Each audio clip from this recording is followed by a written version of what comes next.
Hey, everybody. It's the red zone. We've got NBA playoffs. We've got the NFL draft. But most importantly, we got the red zone. Professional development, all for free. We're all top rated free agents right here on this show. And you know why? Because we're bringing a lot of experience, a lot of support of each other, making sure that we bring our experiences, our voices to around the country. All the administrators, teachers, instructional aides. Here goes from Alaska to Hawaii, from Maine to Florida, and all the way in the middle. We're here and we're only stronger together. We learn from each other. And we're going to get those experiences from Mario, Spike, Dean, all of us. But you know what? The most crucial part is learning from you. So wherever you're from, please chime in. Let us know where you're from. Share this on your Facebook post everything because you know what? We're only stronger together, and this is part of the fantastic 4PD series. We got Principal Cafele, Chica, Tammy, Coach Hurt will be here on Sunday, 2 weeks from now. But ultimately, it's about the red zone today, and we're about to score another touchdown. What do you think, Dean? I got to tell you something, Josh. You get better every time you do that. I kind of think about you for a second, man. You just let it fly. You're coming from that Trans Am. We talked about that earlier today. You must be outside the school waiting to pick up one of your kids. That's all I can think of. Hey, it's great to be here with you guys. Dean Packard, principal of Charlton Middle School in Charlton, Massachusetts, and one of the co-founders of Unlock the Middle. And you know what? Each week we get an opportunity to reach out across the country and get together with other leaders, other teachers, other people in education, and just become a little bit better. So it's great to be here. Let's kick it around the horn. Go down to Spike, our old friend. How are you doing? I'm doing great, man. I feel like it's been a while since I've been on. There's a couple of times that I was like, I can't make it or whatever. So I am so excited to be on. It's like being home again.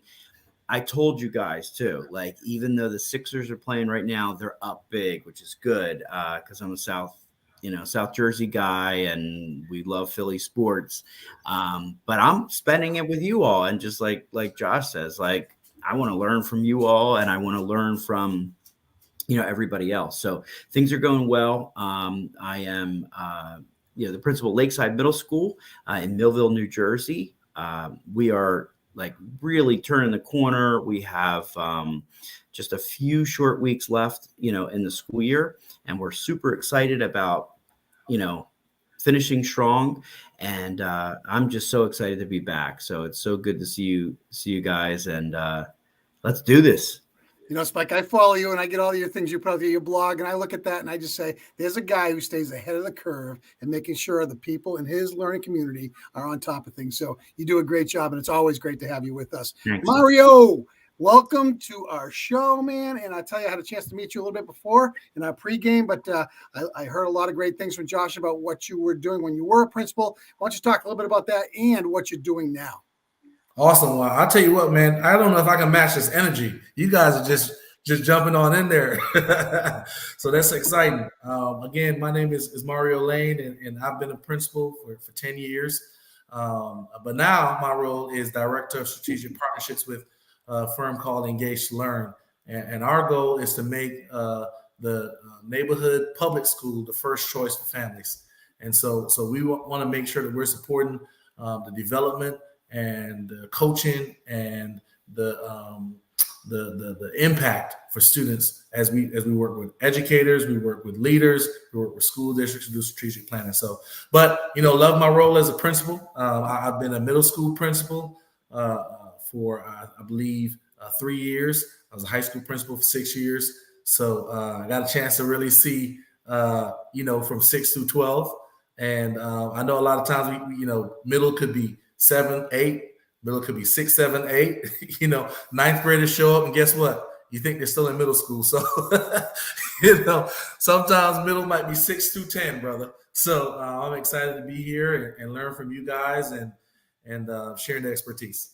Oh, Mario, thank you very much. Hey, and not last but not least, Michael, back in the house, down from Tampa. How are you, my friend? Glad you could join us. Doing great, man. Just got home from a football game where we lost boys and girls, so I'm not too happy, but we handled it. Great to have. Michael Bobo, currently serve as assistant principal at Barrington Middle School here in Tampa, Florida. Been a principal before, been an AP for 13 years or so. But I believe in leadership is leadership. It doesn't matter the title. It depends on how you lead. and I'm one that love kids. I mean, I love them. And even tonight, when they had lost the game, I was like, all right, y'all, we need to pick this up and keep moving. So I'm just glad to be here back in Unlock the Middle again. Just excited to be in with you gentlemen.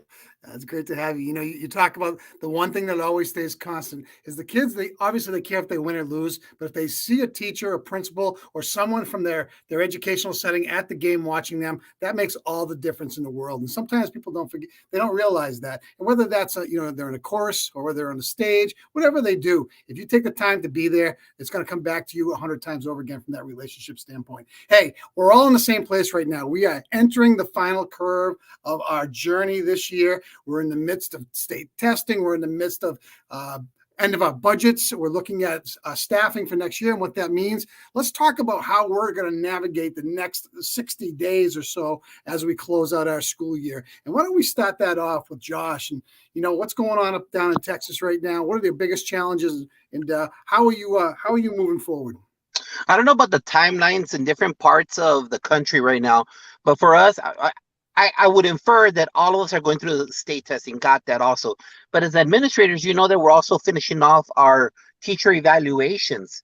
And different districts have different ways of doing the teacher evaluation. When I worked in El Paso for 27 years, there was only one a T-test, a PADAS before that. But when I arrived in North Texas, there was all alternative vehicles for that, which was a learning curve for me. And right now, our district is evaluating all our team members, every single last one, because they want to get that supplemental pay known as TIA for bonuses for enhancing the scores. And so right now, it's a very rigorous time for us to make sure we provide the instruction for students, ensure we fill in those gaps right now with the bubble kids, with the kids to make sure that they reach mastery level, but also, most importantly, that we maintain a safe culture so that no one explodes. How did the school year start? And look at where we're at right now. Not only our T-test, state evaluation, but make sure that we support our team members and staying focused on knowing, hey, you know what? I got your back. Next week, I believe for all of us, it's Teacher Appreciation Day. So let me be the very first one to say Happy Teachers Appreciation Day, because you know what? It's not a week. Teacher Appreciation Day should be every single last day for them. And it's very important that we always remind them that success only happens in their classroom if we're all working together as one team. So right now, it's still for myself, and our sphere of influence in North Texas has to do with teacher evaluations, making sure we support our team members, that they feel appreciated, our state testing. And right now, those are the obstacles we're facing, I would say, for the next 3 weeks, because everything needs to be concluded, all those items, in 3 weeks. So it literally is crunch time for us. What do you think, Spike? Yeah, I agree. I think, in prepping for Teacher Appreciation Week, we know that the appreciation has to go on all the time. You're the best in the business, so we all learn from you. But it is exciting next week. There's definitely, different things that are going on. Just trying to honor teachers with time, with rewards, with lunches and things like that. We had some assemblies this week too, some motivational rallies. We have this guy, Stand Tall Steve. I think I may have talked with you all about him before. We got to get him on the podcast. And, he comes in, does these motivational rallies. And, we had teachers up there doing, all kinds of things, kids doing things, so much fun. But also, like you said, preparing for state testing, which is coming up for us in New Jersey, planning for our school improvement for next year, planning for, all the different end of the year events. It's a really exciting time, making sure that, we're wrapping things up. And this has been one heck of a year. I remember when we were, podcasting earlier in the year, because of course you started a lot earlier than us, on the East Coast. And I'm like, Josh, you didn't tell us what was going on. I've been in education for 22 years. This has been the roughest, toughest year. And I keep telling everybody, listen, it's everywhere. It's not just us. And I don't know if that's a good thing or not, but it's the reality. And we didn't even start seeing some of the results until February, March. long time. So there's a lot of people that are so grateful that this is going to be coming to a close. And then also summer programs, like we are very grateful to have so many different opportunities for summer learning.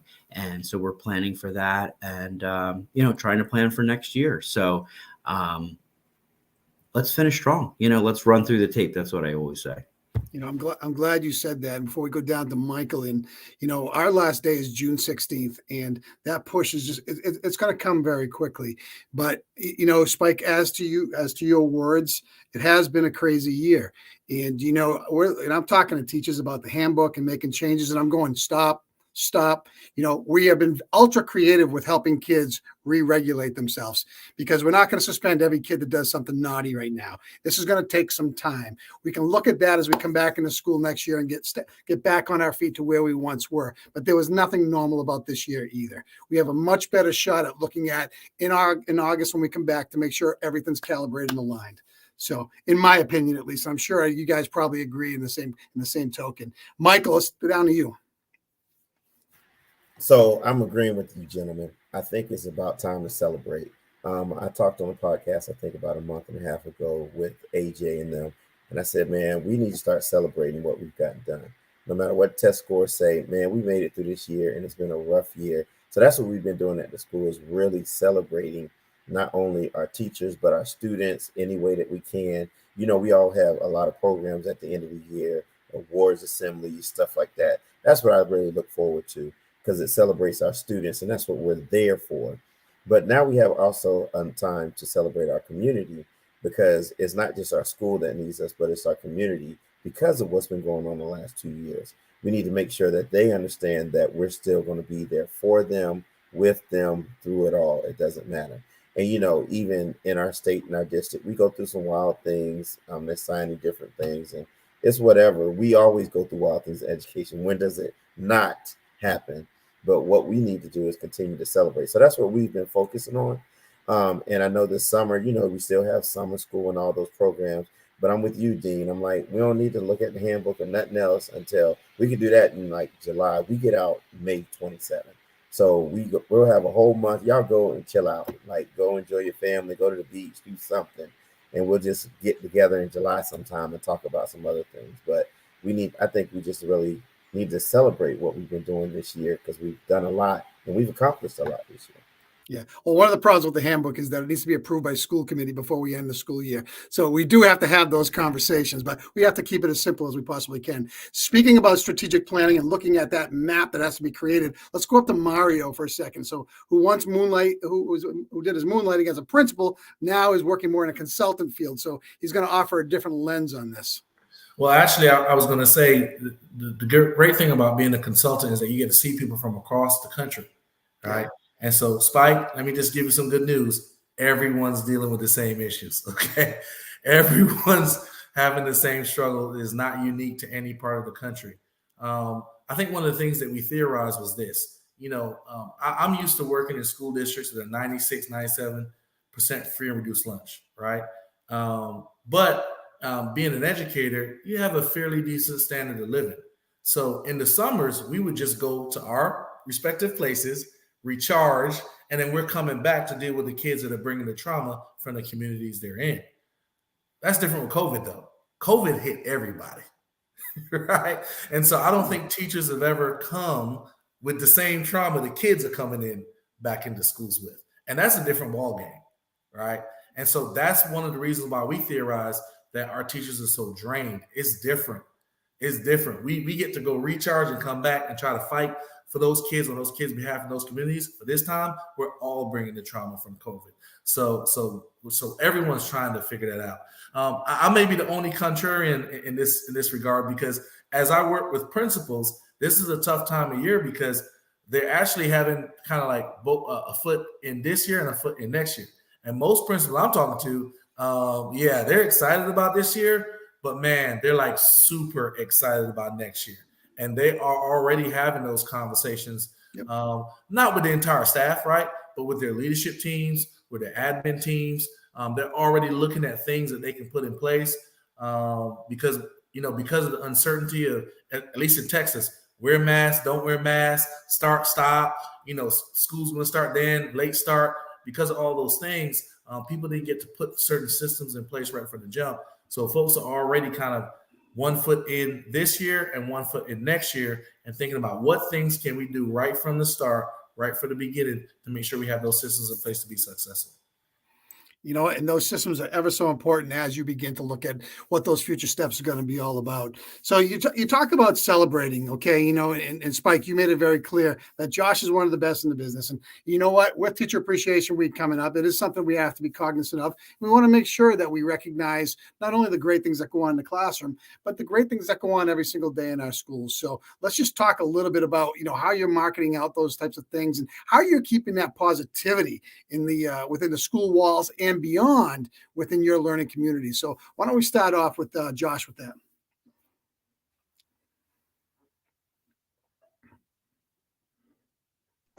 Oh, I'm sorry. Well, it's just one of those things that you have to plan ahead of time. So it's past successful events and things that have been in my tool chest. And what you do is you just keep on fine tuning it for every different school that I've been at. I believe I'm at my 14th or 15th school, I don't know, in 30 years. And so you learn how to navigate on promoting positivity. Does that make sense? And you see with different audiences from elementary to high school level that I've had the honor of serving with. And so it's just having those in your tool chest, in your computer file, and adjusting it to your new team members. And so it's always having that in your little folders. And if you have that in your folders, new administrators, APs, start creating that tool chest on saying, hey, this is what I did last year. This is what I did the year before. This is what I learned from a conference.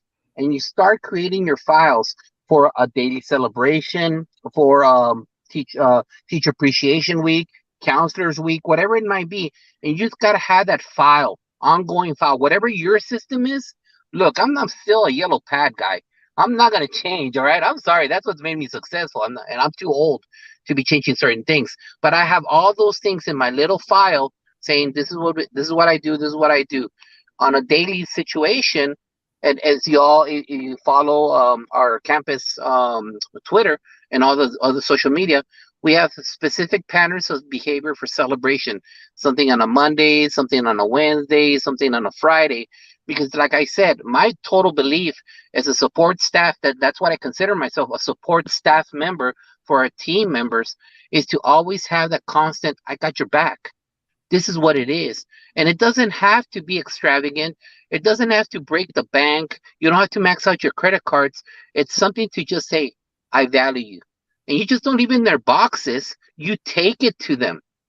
You show them that they're worth me walking to your door and saying, here, I value you. Here, I respect what you do for our kids. Because a lot of things that get lost, and it's always, remember, I'm not in the science business. I'm not in the history business. I'm not in the English business. I'm in the people business. And if you just leave stuff in people's boxes, that loses that special touch. Does that make sense? If you give it to them in their hand, or you wait for them at the parking lot and you take it to them as they're getting out of their car, that gives that extra pièce de la résistance. It gives them that special oof that people say, you know what? That administrator appreciates what I do and who I am. So the only thing that I would say is this: establish your pattern of behavior. Look at other people. Twitter is such a great tool. If you're not on social media, you still rent your movies at Blockbuster and you still buy your pants at Montgomery Wards. Get it all from Twitter, get it from Facebook, from Instagram, beg, borrow, and steal, because that's what we did as educators in the classroom. As administrators, the same thing. And put that in the tools, but always do it adding that personal touch. That's my 2 cents. Mike. I mean, he's been at 14 different schools. He looks like he's 32 years old, right? His energy is like a 28-year-old. And you always want me to follow him, Dean. I do. Good luck. Like, I don't even know where to start. And also the things that we do, like say for Teacher Appreciation Week, this guy does every day at his school. Like it's hard to keep up. So anyway, though we try. But he's right, and I reference this a lot, like, that book, like, if you don't feed the teachers, they'll eat the kids. Like, what do you do as a principal, to maintain, some sort of understanding of you're a professional, we value you. And I think Josh said it, very eloquently, like knowing, knowing your staff, knowing your climate, knowing your culture, because you can't just like say, okay, this is what Josh does, so I'm going to do it, or this is what Mike does, I'm going to do it. You have to really understand, your climate and culture. I love that Peter Drucker, quote, culture eats strategy for breakfast, right? So you have to understand your climate and culture. One of the things that our teachers value right now, time. So one of the things that we're going to do is an extended lunch for them, instead of the 22-minute lunch. That, why are we doing this for professionals? I don't know, but anyway, no other industry would think to do that, but of course we're trying to maximize our time. We're saying, all right, let's double it. So we'll get the kids taken care of. Let's let them have a 40-minute lunch, so therefore they can hang out with their peers, they can talk with each other, make copies, go to the bathroom, and eat lunch, all in the same time, and provide, some different lunch for them, throughout the week, different giveaways, different gifts, things like that, coffee, donuts, all that kind of stuff. And at state testing, a lot of people are like, oh, let's reschedule it. No, this is a national thing, let's do it. Let's reward them. And then also, I think one of the things that we do well, having kids write letters, of gratitude to our teachers. There's a form they can fill out to send, like, because we're the lightning, send a bolt, to the teachers, parents. Our PTA is so supportive. Whatever we need money wise, they help it out. Like Josh was saying, you don't have to break your bank, to do great things for people. And continuing that on, but it is so important. And I agree too. Like, look on Twitter, find out what other people are doing, and then just give things a shot, and it's going to be great. This is so important for us to do that, especially during this year, because it's been a tough one. So we have to, keep rewarding, keep raising the bar, and do what's right for our staff that are working with our students. As much as I like, the Teacher Appreciation Week, I value the time in the morning when I get there early and hold sidebar conversations with faculty members when they come in, asking about their families, asking what's going on. I'll tell you, nothing has more meaning than when you have great connectivity of understanding what your workers are doing outside of school, because it really helps and it really builds that connection. So yeah, you know what? I like the candy. I like the donuts. I like the coffee cart. I like all those things. And I think the teachers do appreciate that. But when they know that you have their back and they know that if there's a family issue that they can come to you and you take care of them, guess what that does for an overall morale in your building? It just brings it through the roof.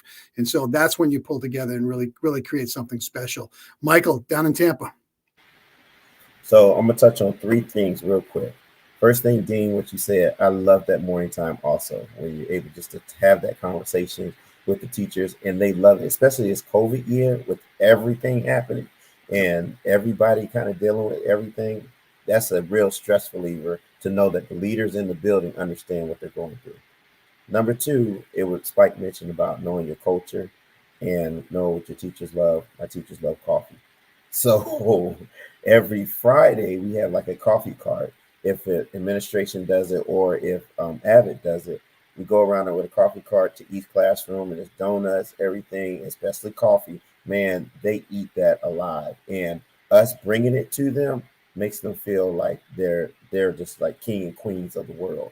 Number three, with our community, including our teachers, we have a lot of different programs at our school, which are like booming.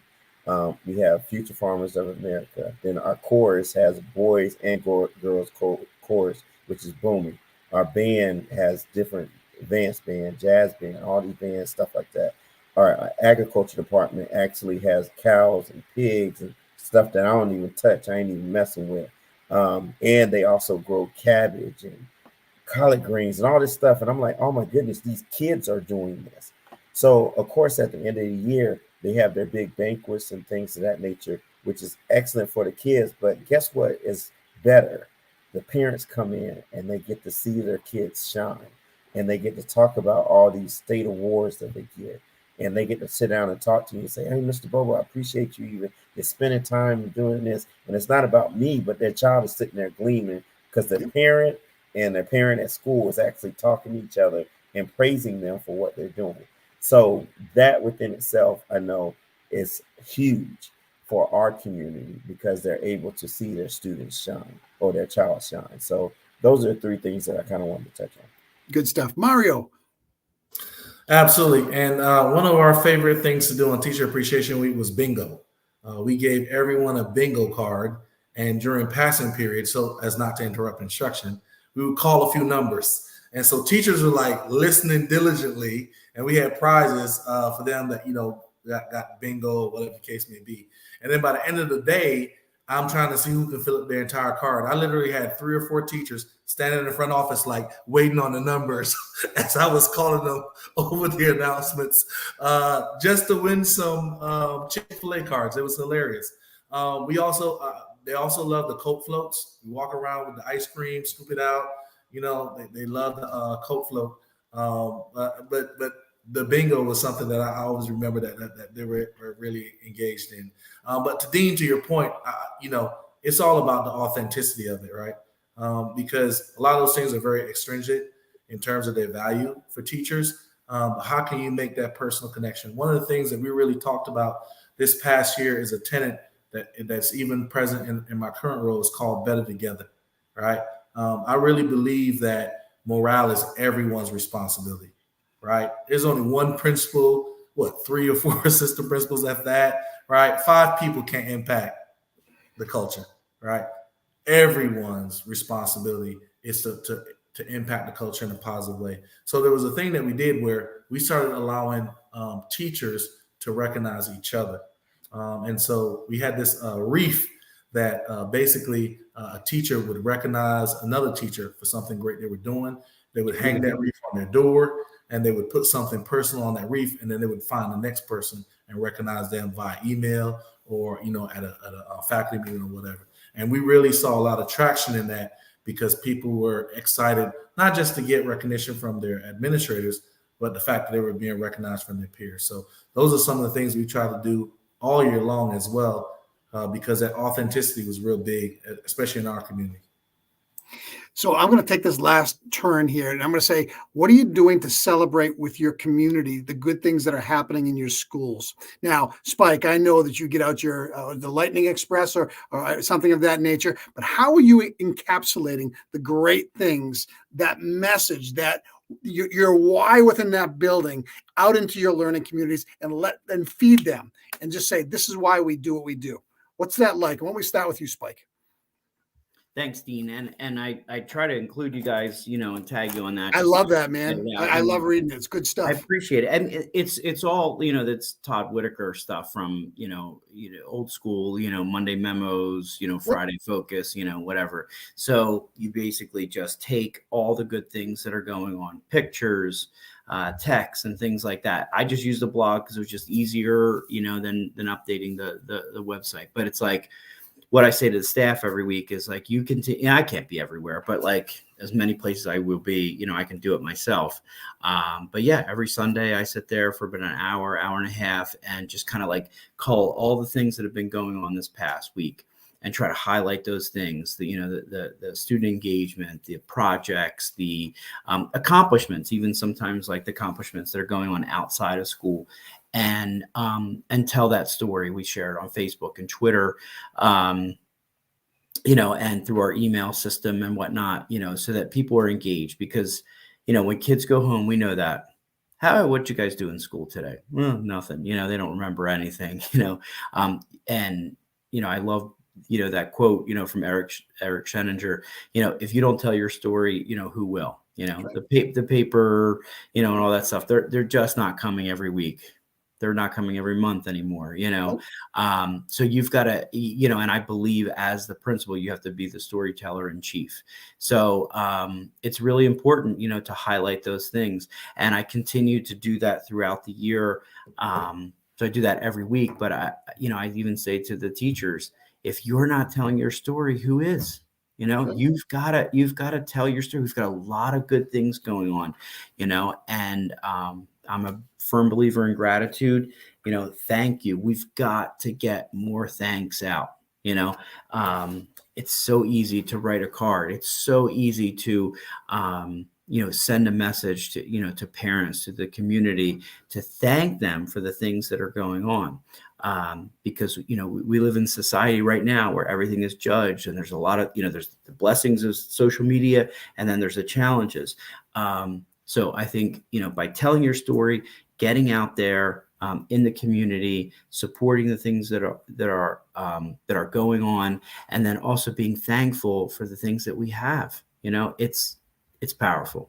It is powerful, and it doesn't take a lot to get that message out too. So appreciate that, Spike. Josh.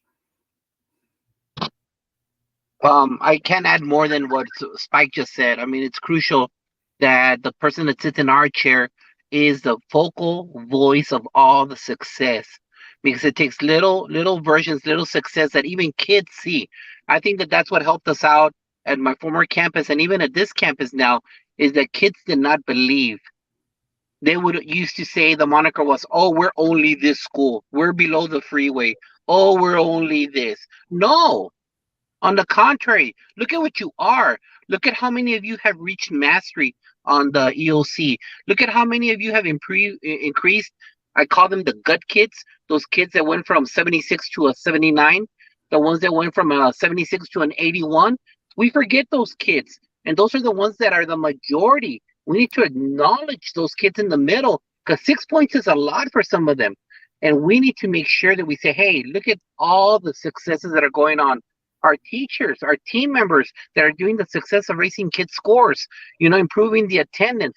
And we need to make sure that we show and we role model the spotlight. I just heard the podcast before I got into this podcast of Rich Chiz, and he says that it's very important that we put out that voice, that we make sure that we project it. And we're always on our A game, showing our parents, our customers, that their children are not only taught well, but they're cared for, they're loved, they're appreciated. And that's what someone that sits in our chair has to do repeatedly. I love what you do, Dean, with your message. I love what you do, Spike, with yours. Bobo, I see you out there. And Mario, when he was a bulldog, you always saw Mario out there with his kids at events. That's another thing that people that are either APs or principals, you have to be at the orchestra concert. You have to be at the cheer tryouts. You have to be at the band contest. You have to be at a freshman game last place tournament. Doesn't matter.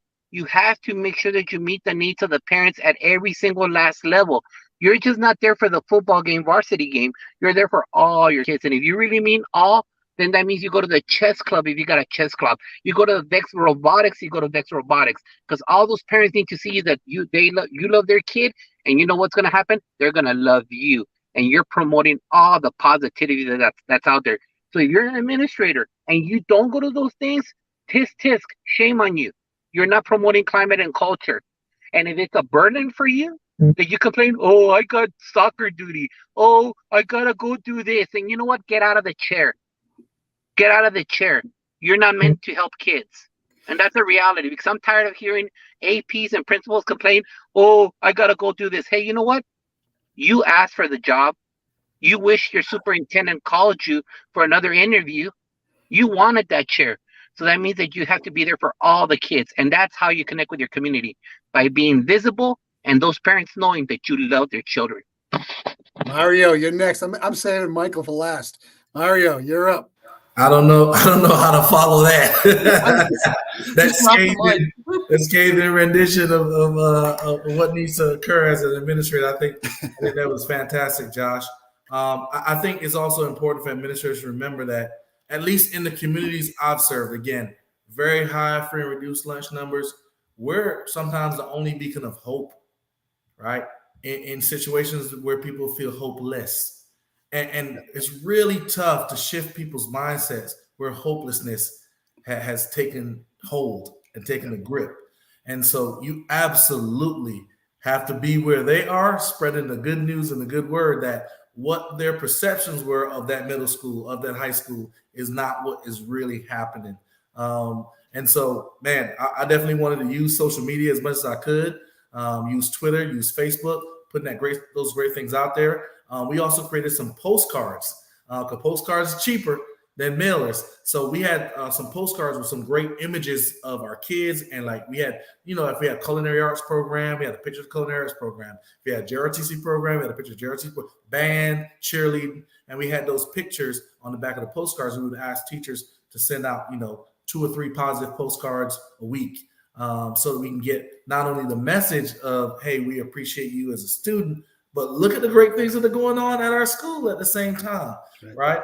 The alumni is also, man, at high school especially, and I know we're talking middle school, but middle school and high school, man, folks that went to that school, they have perceptions of that school that may have been accurate 5 years ago, may have been accurate 10 years ago, but they're not accurate anymore.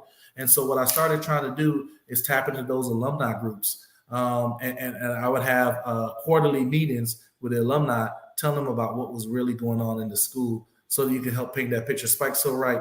If you don't paint the picture, somebody will paint it for you. So it's really important and critical that you focus in on making sure that you're telling your story and telling it right. Last thing I would tell you is I was always really big on thinking about what the theme is for the year. Like I was really big on that because I felt like it really mattered. And so my first year at OD Wide High School, they used to call it Old Dirty Water. That was the nickname for the school. And it drove me crazy. So my first year, my theme was, we are Wyatt, right? And I would tell my staff, if we are Wyatt, then when people say the school is not good, the school is terrible, they're not talking about just this building. They're talking about us, right? And if we are Wyatt, then guess what? Here's the good news. We can do something about it, right? And the next year, we talked about We Are Wyatt Nation. I tried to tap into the middle schools, the elementary schools, the community partners, because I wanted them to understand that what occurs at Wyatt High School is greater than what we do in these walls, right? What happens in the community spills over into the schools. What the counselors' perceptions at the middle school impacts what kids come to our school, right? So we are Wyatt Nation. We are a collective trying to support these kids and put our arms around these kids. And then the last year, we are Wyatt's legacy. Everything we do or don't do impacts the legacy of this school. When I got there for the first year, when you would Google the school, the only thing you'd see is some big fight that happened. All right. After 3 or 4 years being at the school, shifted that completely. And so you've really got to pay attention to the messages that go out there because bad news travels fast. Every kid, every day, make sure that is the biggest message that ever goes out of your school. Michael, was saving you for last today, my friend. I don't even know what to do with that. Like after what I just heard, I'm just sitting there like I don't even know what to say. It's just, but it's amazing, and for me, it's reinvigorating to hear this, to know that we're all on the same page. We're all thinking like, and we're talking about moving students to where they need to be and moving our community where we need to be. If I could say real quick, because when I first got into education, it was, it was about the students, so I loved it. But then when I saw how we affected the community, it made me think, oh my goodness, we are the focal point and we can be the movement of a whole like block or a whole city if we do it the right way, right? So we're all talking about how we're making sure that our students and our community feel and know that in our school building, we're going to take care of your kids. How often do your students come to school because they know they're going to see you? How often do they come to school that they know they're going to feel you? Meaning that they're going to come in, they see Mr. Bobo, I know he's going to give me a fist bump. He's going to make me feel like I'm 100. I can make this done. I had a little boy come in today. It was like, Mr. Bobo, I just need to talk to you. And I get nervous when it happens. All right, what's up? I just cannot get the science. I don't understand. All right, buddy, let's make a plan. Little simple things like that. And, they go and tell each other. They, I spent time with Mr. Bobo. He can help you with this. Then somebody else will come. Mr. Bobo, I need help with math. Whoa, slow down. What you talking about? So, that's the way, though, that we continue to build it. And as we build that way, they go home to their parents, say, I love Mr. Bobo, blah, blah, blah. And their parents are like, you know what? I can send my child to Barrington. I can send my child to whatever school because I know my child is being taken care of. The biggest thing, and Dr. Mario said it, is what I love at the beginning of the year when we as an administrative team come up with the theme for the year. Oh my God, that's the best. And I always thought of a theme that could last from August to May. Because sometimes we come up with the big boom and then all of a sudden it kind of fizzles out. But can you have something from August to May that you can carry and everybody believes it, and we can do it no matter where we're around, what we're talking. The students talk it, the teachers talk it, even we have the parents talking about it. It's just great when we can do those types of things. So for me, I guess I can reiterate, I just love being in the system.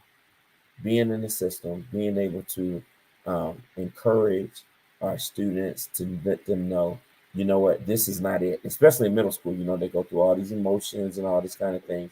They need to get to that next level. And sometimes they get to the next level shaken, but I don't want none of my kids being shaken getting to that next level. I want them to be solid, stable, and then when they get to high school, oh man, I can handle this because when I was at such and so school, they taught me how to handle this and I'm ready to go. So that's my 2 cents. I guess I am not Josh because I'm trying to get on social media. I'm still doing it, Josh. I'm getting there. So we're going to You got to unblock your account, man. I see you on there. You got to let us in. Okay. You got to get into that world. But Michael, yes, sir. You said something that resonates with me. You're understanding that it's relationships before content. And I don't care what level you're at, whether you're at elementary, pre-K, whatnot, middle or high school, kids got to know that you like them before they learn. And that's just, and Josh, you say it all the time. Kids don't care how much you know until they know how much you care. And again, the greatest schools out there have welcoming connections for every person that comes into their building. And I'll leave you with this. And I had a great conversation with a mother that came in my school the other day. And she said, someone in your building didn't make me feel comfortable when I came in. And it made me stop and think about that first impression syndrome that all of us have. We are selling something every time somebody comes into our building, whether it's a student, whether it's a parent, I don't care who it is that comes. Okay. And we have to sell that image. And that image is about being as good as we can be, our best version of ourselves, no matter what. So again, that's the high quality of education starts with that. There's no doubt about it. Josh? You know what? On draft night, on NBA playoff night, I think we got a bunch of first rounders on this call right now. Let me tell you, we're ready to go to any team and be the top dog on that team. I think there's been a lot of knowledge dropped tonight. I think there's been a lot of information dropped tonight. And let us know if you see this on the rebroadcast, please make sure you let us know your 2 cents. Let us know what you do for teacher appreciation. That way we could learn from you, South Dakota. We could learn from you, Oklahoma. Let us know everything because we're only stronger together. And I believe that today we scored another touchdown, dude. We did another touchdown. We're ready for success. We did. Hey, and we're gearing up for Sunday night. We have Evan Robb coming on Sunday night with his new book that came out, Aiming High. Chris and I had an opportunity to be part of that before it came out. And we had a little piece in there, and it was really great. And I'm excited to have Evan back on. Evan's a great speaker. He's world renowned for what he does from the principal's chair in his building. So it's going to be a real good show. We hope you can join us. But hey, listen, on behalf of Mario, Michael, Spike, and obviously Josh, we want to say thank you all for joining us tonight. And we hope you all consider just becoming a little bit better each day by reaching out there and connecting with everybody that you know, because we're better together, and there's no doubt about that. Hey, listen, have a great week, everybody. Listen, continue doing what you're doing, kids first, and I hope you have a great rest of the week. Signing off. Be well, everybody.